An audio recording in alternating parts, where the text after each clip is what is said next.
All right. Oh, All right, everybody's in? Nope. Nope. No, nothing happened. All right, can questers take 2 steps back, just a little bit? All right, cool. Just to improve airflow here. All right.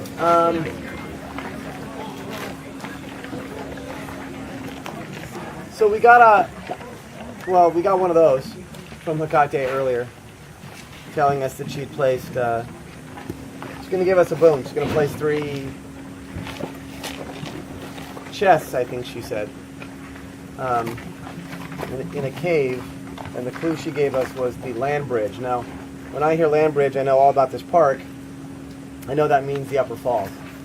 The Upper Falls are actually one of the only natural crossings for the river for cultures going from the north of here down to the coast. Most of them had to cross the Upper Falls. It's the only natural land bridge. So that's where we went. Who wants to talk? Who wants to? Yeah. So we walked down to the ketchup bag and kept on walking. And then we started to walk and we saw Agent Mingo in the bushes over there. Just looked at us and then walked away. Yeah, it's like he was looking through some binoculars or something. Jogged away though. Yeah, Yeah. And then we started to walk more into we got to the land bridge and we found the cave and we just went in there and found the first 2 boxes and then the little one was hiding somewhere. Yeah, the whole group actually kind of jumped down, and it was more of like a 6.5 foot fissure in the rock, two large bodies of rock separated from one another. And then underneath the rock on the far side, the earth had been washed out, and so it was like this big kind of cave-like overhang of rock. And so all of you were in there when that weird clicking noise happened, and we could hear it getting louder and louder, and it was coming at us really fast. And I was the last one up there to kind of jump in, and I saw this thing just come raging through, these trees kind of towards us, and I dropped into the pit right as it came jumping over. And it was trying to get us. It would rake its hands down into the pit trying to reach for us. And fortunately, Emily and Tristan were able to get everybody's backs wedged way back underneath the overhang, part of the cave. And then I could see a shadow because the sunlight was behind us. And on the rock in front of us, I could see another shadow kind of lurking back and forth. And so I knew that there was at least one more. So may I continue from Yeah, sure. So after we found out there were 2 and they were lashing trying to get in, Tristan pretty much went up top, diverted them away. With his golf club. Yeah, with his golf club. And then we pretty much ran like hell. Yeah. And now, jumping down into a 6.5 foot hole is one thing. Getting out of it quickly is a whole nother ball of wax. And there was a wasp nest in it. See? Yeah. So there was a lot of thorns back there too. So. Yeah, we all. I think all of us got stung or torn up or scraped our knees or our flesh or something trying to get up the rock and out of there because we could hear it screeching, and it was coming back. And of course, being the old fat guy in the group, I was still in there when it was close, and I was like, "Get out! Help him, get this butt out of my face! Go, get out!" And so eventually we got out of there. And it took some doing. I found out what the old Hephaestus wand things do, fortunately, because swords weren't working. They must short something out in the click. It doesn't stop it, but it slows it down to sort of a shamble, kind of like how you would expect a mummy to move. It slows it down to that. It sort of stays it. It quiets it. And of course, I left. Everybody else was kind of heading out, which is what was supposed to happen.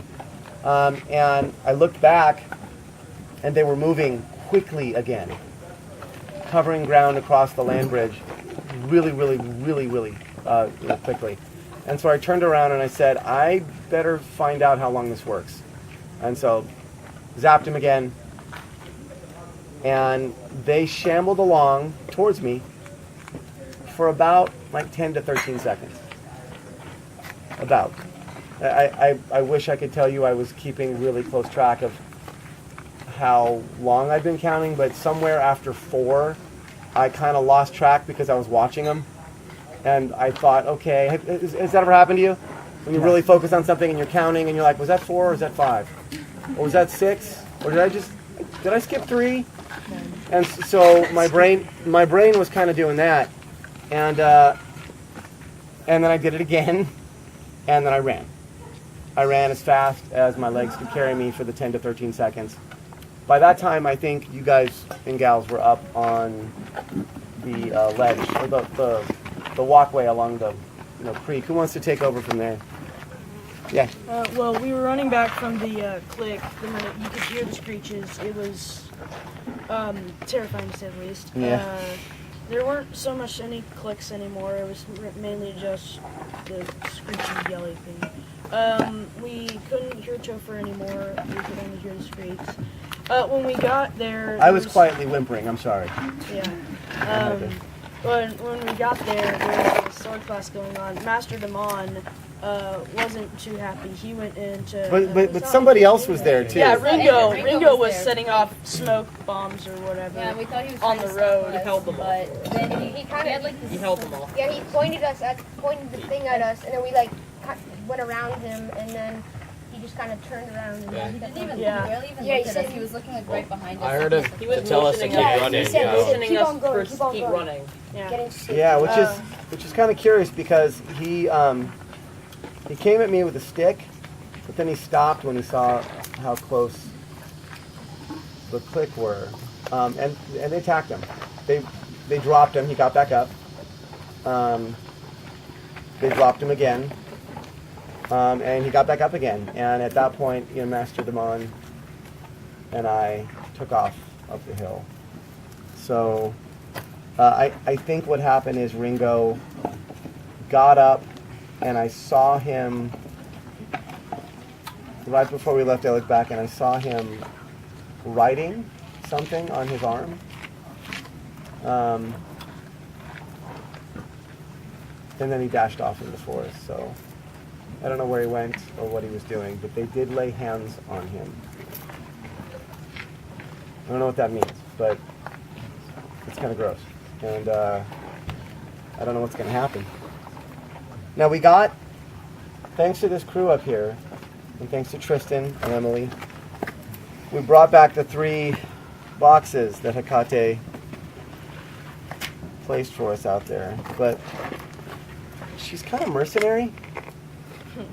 And there's a part of me that is profoundly appreciative of that fact. Because she just sort of doesn't take anybody's stuff to be PC. She doesn't brook fools easily. When she spoke last, did I misunderstand her when she said that gem might have been the cause for the fire mage's insanity? No, she said that. He said that. He said. Drive you insane with Not my fire mage, and then another one will protect you from monsters, and then she said that. Basically. So one will kill you outright? Yes, one will kill you outright. Kate. It has to be Kate's monster. I did peek in there. There are 3 large rubies in there. Faceted rubies. All if Mr. D was still here, Where'd he go? he would be yelling at me first for opening them. I think he got summoned back to Olympus for something, but I don't know. It's the way he comes and goes. It's kind of annoying, to be quite honest. He's never here when we need him. Yeah, he went to Comic-Con a few years back. Yeah, I remember that. Sold some gold blood. Kind of when we really needed him, he would check in from Comic-Con.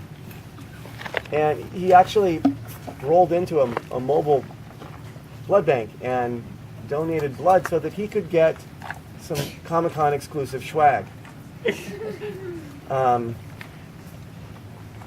And of course, Agent Cates was there monitoring him and took the vial of his golden blood and then injected himself with it. This was years ago.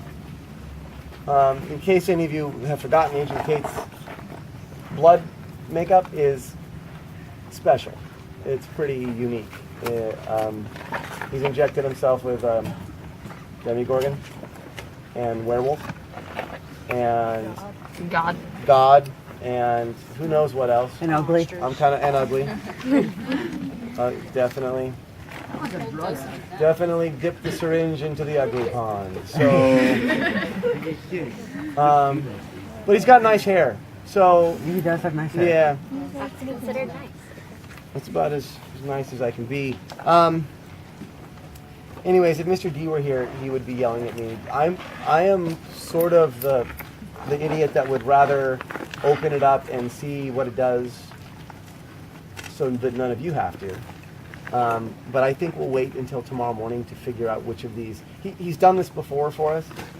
Because Mr. D can touch He them. can like touch the stuff, so we'll let him figure it out. Maybe I'll buy him a bouquet of flowers or something. And being driven mad is not a problem. I'll give him some grapes, or I'll buy him a bouquet of dolphins. And leopards. So- Leopard had a ribbon on it. With leopard ribbon Oh, print, leopard. yeah. So A leopard dog. we'll figure this out. We'll figure this out tomorrow. But if this gem is the gem that made the Fire Mage crazy, that's saying something, because that man is Do you think it could scary drive crazy. Mr. D crazy? Like what level of crazy? Like Poppet Lady crazy, or Well, okay, so I told you that he posed for a photo. Like, he didn't care. He stopped and he posed for a photo, and he had the mummies that were under his control pose for a photo too. So yeah, I'll throw it up. But he was so he's that level unconcerned. of crazy? He is Something crazier than you. He is That's handsome. bat bridge crazy. Crazier than me? Maybe not. Yes. So Different level, different kind of crazy. he was there to deal with Cates, who invited him. I don't know what he got out of the deal. I'm pretty sure Cates got whatever he was looking for. Sure does. The obedience thing. So Cates is out there. He's active. And he's got the monster. We talked to the listener about it. We talked to Dee about it. We think he has the monster.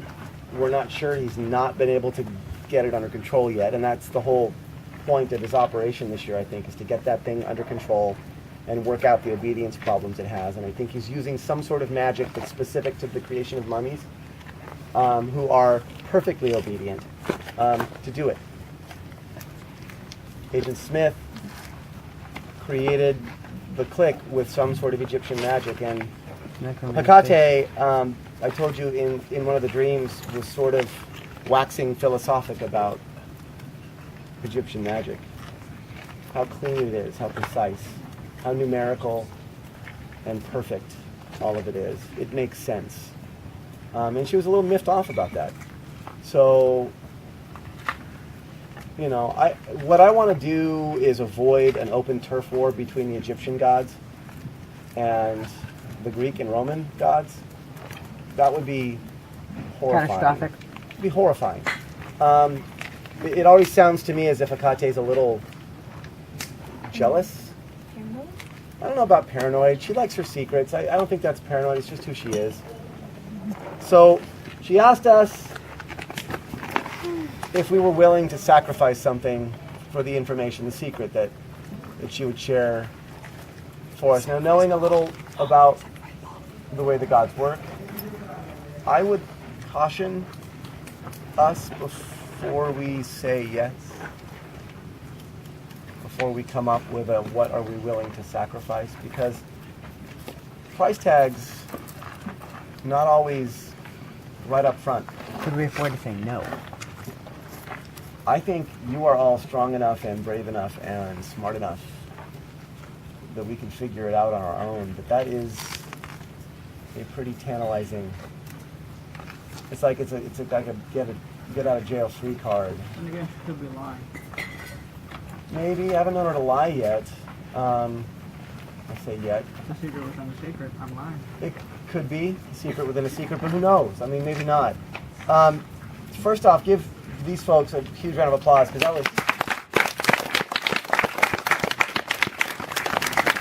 was pretty horrifying. We I did call for backup, and fortunately we didn't need it. So that could change.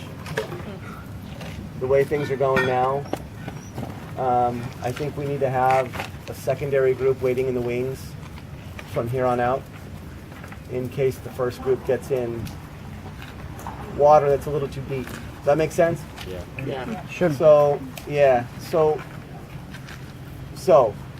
tomorrow, secondary group readies themselves in case our primary questing group runs into trouble. Yeah. Should we contact the Canes? Because this is Egyptian magic that we may not understand. I've already asked Sadie to come back. I haven't received word yet.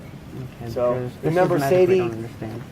Sadie was here 2 days out of last week, and while she liked you all and thought that we were weird as can be, like this, she's like, you Greeks and Romans are a strange bunch of people. And I said, really? You told me that you have a magical baboon that eats Cheetos? You don't have one of those here. And she said, Granted, we have brown, she but- said, yeah, but you have a Tristan. Which one? So We've got a crone. I think that might have been the issue. So I think she was referring to Briggs. Yeah, so I didn't have a response to that. But yeah, we'll see. Because we are dealing with Egyptian magic we know nothing about.